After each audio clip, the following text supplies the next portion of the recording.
আমি দুইটা প্রশ্নের উত্তর দিব আপনাকে। প্রথম যে প্রশ্নটা ছিল, এই ধরনের ঘটনা পৃথিবীর ইতিহাসে কখনো ঘটে নাই, বাংলাদেশে ঘটে নাই, এটা আপনি স্বীকার করেছেন। এটা সারা বিশ্বের মানুষ স্বীকার করবে।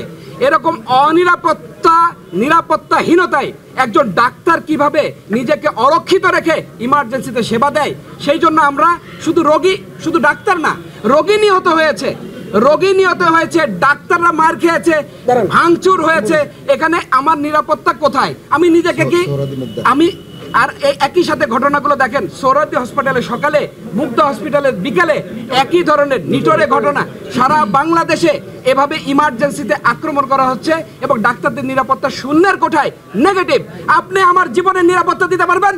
তাহলে আমি ইমার্জেন্সি সেবা দেব। বলেন, আপনি বলেন, বাংলাদেশের মানুষ বলুক, বাংলাদেশ সরকার বলুক, আমার জীবনের নিরাপত্তা দিবে, আমি ইমার্জেন্সি সেবা দেব।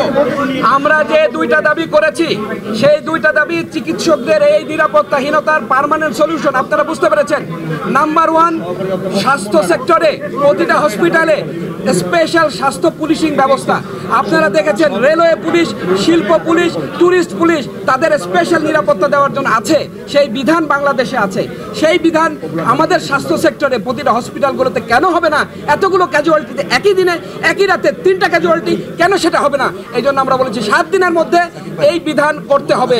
দ্বিতীয় প্রশ্ন হলো যে এইটা কি এই গভর্নমেন্ট, যেহেতু এই গভর্নমেন্ট ইন্টারিম গভর্নমেন্ট, এটা কোনো আইন পাস করতে পারবে কিনা সেটা আপনাদের সবার জানা আছে যে এখন আমাদের রাষ্ট্রপতি আছে, উনি অর্ডিন্যান্স জারি করে যে কোনো অধ্যাদেশ জারি করতে পারে, কোনো আইন উনি পাস করতে পারে।